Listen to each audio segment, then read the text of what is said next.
DMV Hoops Podcast. This is Jonathan Scribner, head girls basketball coach at St. John's College High School, and this is the DMV Hoops Podcast. Welcome to the DMV Hoops Podcast. As always, I'm Kurt Cross, your host. We are here at the Capital Hoops Summer League at DeMatha, and of course, you can hear us on Spotify, iHeartRadio, Apple Podcasts, YouTube, and wherever you get your podcast content. The interviews are stepped up a little bit. Every game means a little bit more because we are now inside of the playoff bracket. Win or go home. I've got a young man who contributed to his team winning. They will not go home. Please welcome Mr. Nick Parris from Takoma Academy. Mr. Parris, how are you, sir? I'm doing pretty well. How are you? All right, good. All right, sir, you're a combo guard. You're a rising senior, averaging 20 points per game. You're with the DC Blue Devils as well. Look, man, you guys are moving on to the next round of playoffs. What does that feel like? It feels great to know that the work we put in was really applied and we executed the way we wanted to today, even though we should have won by more. All right, now, Coach Credle, you can't come up short messing with him. Not at all. You cannot come up short messing with him. You had 15 and 9. We were looking at a game, and kind of interesting, because I'm looking at the scoreboard, it looks like y'all are pulling away. But then New Hope finds something, and they make it a game. And down the stretch, we're talking a 4-6 point game. What is that mindset like, knowing that you were winning, and then maybe there's an oh shit moment because they're coming back. Talk to me about what that felt like and how y'all kept them away. At first, honestly, it was a little frustrating because we knew we should have been up by more. Right. But we just gathered ourselves and we were like, listen, we got to get back to get into the stops we did on defense the way we did in the first half to run the score back up, and that's what we did down the stretch. Okay, well, you had balanced scoring. You had 15. You had Matthew kicked in Mr. McKenzie with 17. And then, of course, Aiden Hart, he's been on our podcast. He had 14. So it's not just you. It's not just one guy who's doing it. So we want that team kind of play. What are you hoping to get? Or not what are you hoping to get? We're at the end of Summer League season now. What did you get from Summer League? How did it help your game? So this is my third school, and coming here has really changed me as a player. The system, and having help, and this Summer League, playing better competition, going into the summer to prepare as a team. I gained a lot mentally. I grew as a guard because that's what I'm going to be in college. And Coach Credle is really developing us all to play as a team and just play basketball the right way we have to at the college level. Where did you come from? I don't have that on my cheat sheet here. Where did you come from? I came from Indian Creek School out in Crownsville, Maryland. Crownsville, Maryland. Okay. Now, what did you see out of your team this summer? Let's put to the side what you gained personally. How do you think you guys grew as a team?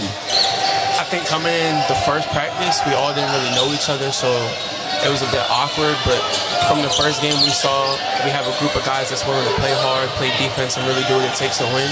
And over Summer League, we really just developed that chemistry that we need to win. There's no question. You got to play hard if you're playing for Coach Credle. Absolutely. If you're going to win Takoma Academy, you got to play hard.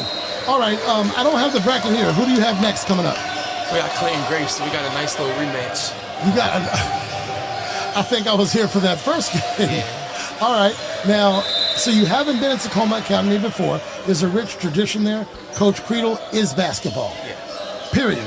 Through and through, he is basketball, okay? He played on some hellified teams back in his day, and he expects a lot from his guys now. Of course, as you know, you're in the system, you know. What is it about Capital Hoops Summer League? It seems like even before the playoffs, things are just turned up a notch. They're turned up a notch. You know what I'm saying? The three that you didn't think would go in sometimes goes in. The dunk you didn't think you could make, you're going to try that dunk anyway, right? What is the most fun for you here at Summer League? The most fun. Forget what you're learning, because I know you're learning. I know you're getting better. What's the most fun about being here, besides being on the podcast? So I've always wanted to play in this Summer League, so to have this experience and just be in this environment and really being there firsthand to see what I was watching as a spectator for the last 3 years, right. Really, it's a refreshing experience, and it tells me this is an environment I want to be in going forward. Okay, so what's next for you? You're a senior now. Is your hope to play at the next level? Yes, sir. All right, do you have a preference? Do you want to be close to home? What do you want to do? Honestly, it's wherever wants me, what school, but preferably I'd rather be a little farther from home where I can live off campus and kind of just be by myself for a little bit. Oh, is that what you do? All right, so this is what I want to know then. Who is Nick Parris not on the basketball court?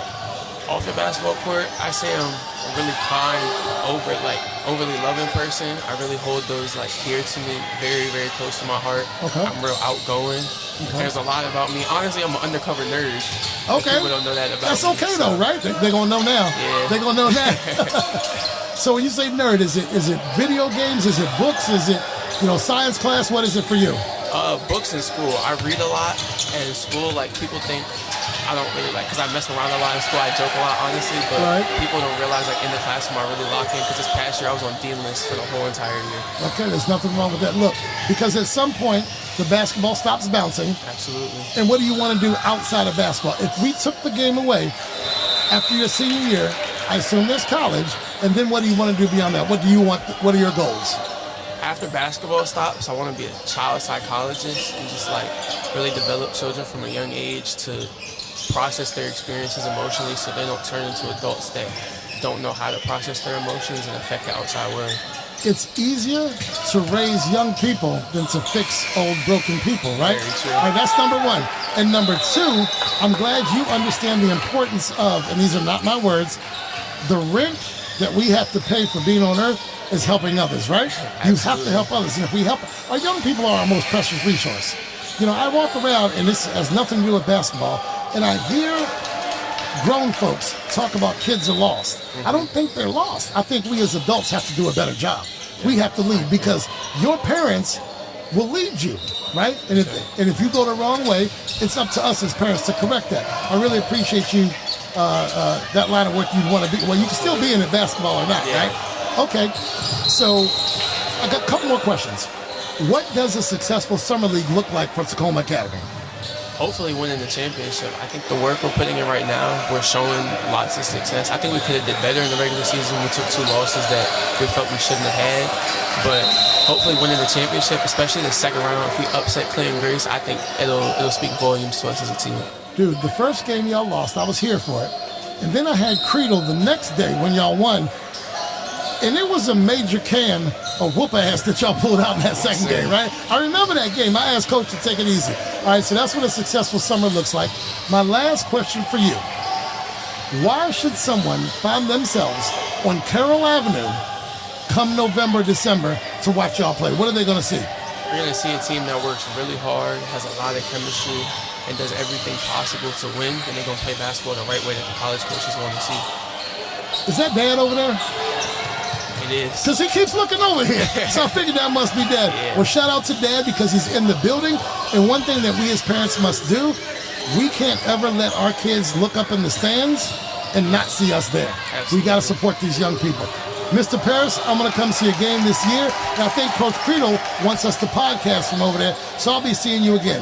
Ladies and gentlemen, this is Nick Parris. He's with Takoma Academy. This is the DMV Hoops Podcast on Apple Podcasts, Spotify, iHeartRadio, wherever you get your podcast content, and of course on social at DMV Hoops Podcast. Thank you, sir. The DMV Hoops Podcast is hosted by Kirk Cross, featuring Adam Crain. Thanks for listening.